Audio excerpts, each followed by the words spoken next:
Hello and welcome back to the channel. I'm Jager of JL Oz, and today we're going to be exploring the Easter eggs from the 12th episode of Stargirl. But before we do, I would really love if you guys could come over and follow my Instagram, jloz.dc. The link will be in the description. I do daily DC facts, a fact on a character every day. If you want, you can DM me, say you're subscribed to the channel, and follow. And if you want me to post a fact on a DC character or a shout out or anything, I'm happy to. If you've come from the YouTube channel to Instagram, I'll be very happy.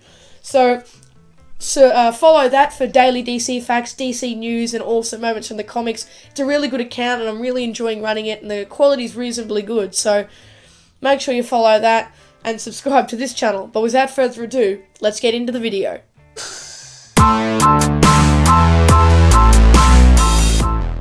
Now, this episode was all over the place in regards to characters, and none more so than all the different separate factions we had. So we had the JSA, the new JSA. We had Sportsmaster and Tigress. We then had the top three members, the Dragon King, Icicle of the ISA. Then we had the Gambler, and then we have the Fiddler. Now, the Fiddler has made its place onto our list for many episodes, many times. And this episode was probably the biggest episode for the Fiddler, if I'm being honest. Basically, we start off with the Fiddler is sent to, is just in her room, in her office, I should say, and Icicle calls her up because Sportsmaster and Tigress failed to capture our main cast. And she's talking to her son. And Isaac, I thought, was a really nice kid. He didn't seem evil, and I was always very against getting their children into this, and she's bullying. He's been bullied, and, you know, Anaya says, look, your dad was bullied. This is obviously the real Fiddler. Your dad was bullied, and he just played his music and never let anyone talk to him, and he's like, but how did he do it, Mum? And then he's like, because he jammed his music through their ear or through their head or something like that. And basically, Isaac just goes snap, and he just turns evil. And I'm like, what? I mean, honestly, he's been bullied and all, but, like, he's gone from, like, a sweet little kid to, like, yeah, I'm gonna murder. So, anyway, that's another legacy character we've set up for the ISA.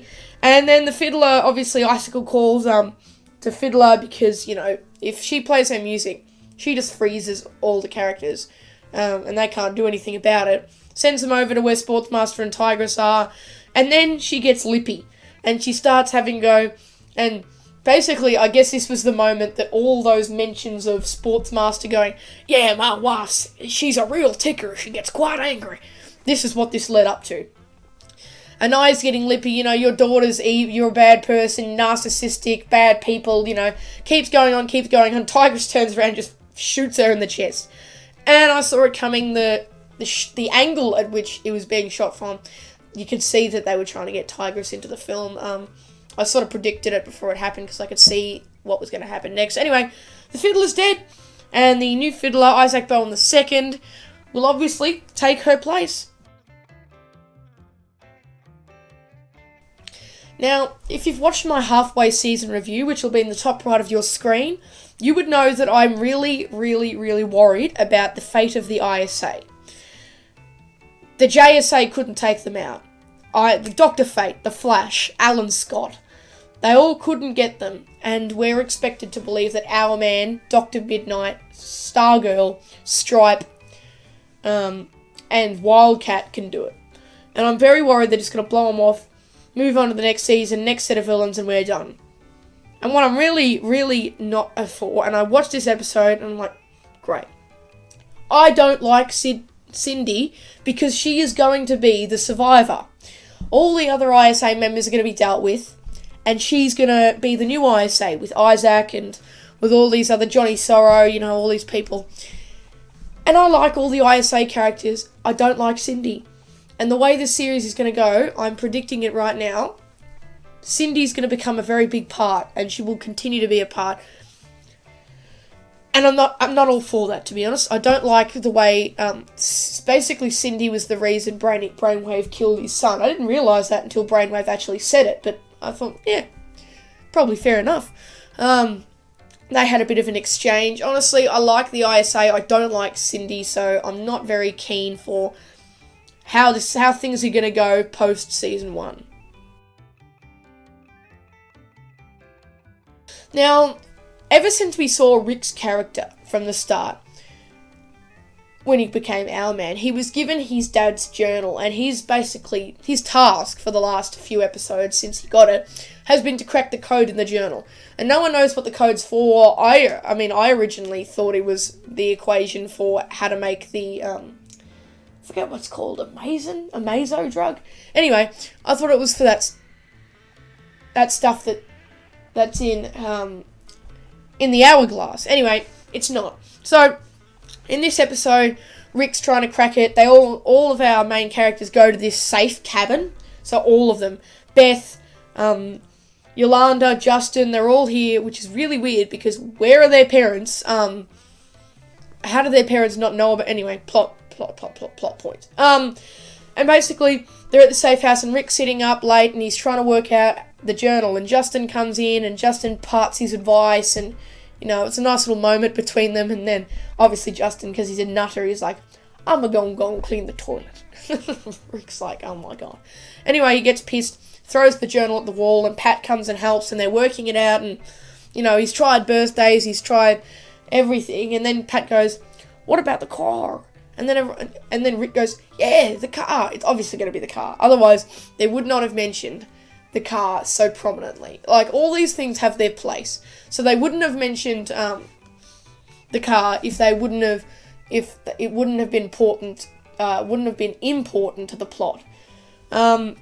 Anyway, so that's basically done, and Rick cracks the code, and basically they find out that the code was a set of coordinates and a map of the ISA headquarters. So now they have a complete map of everything. And they discover the plan, and they discover the big brainwave emitter, and Chuck helps and all this.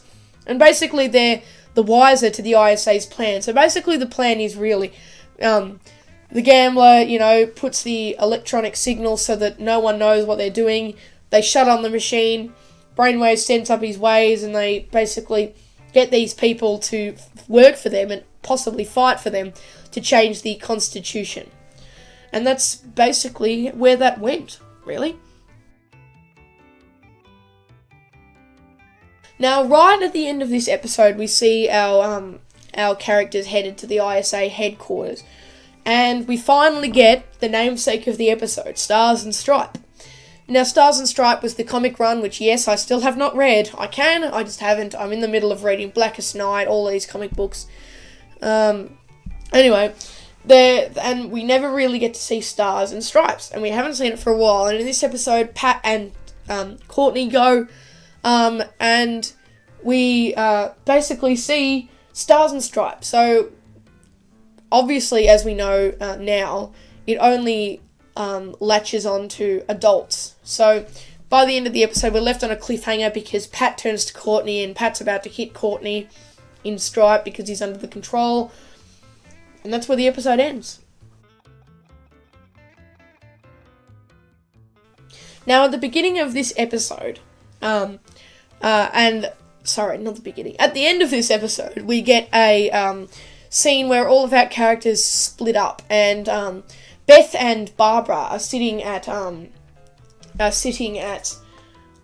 the American Dream, and Beth's hacking with Chuck, and they're, feeding them information, oh, yes, I found this manifesto, They're going to give them, these evil people, they're going to fight for solar energy. They're going to fight for universal healthcare.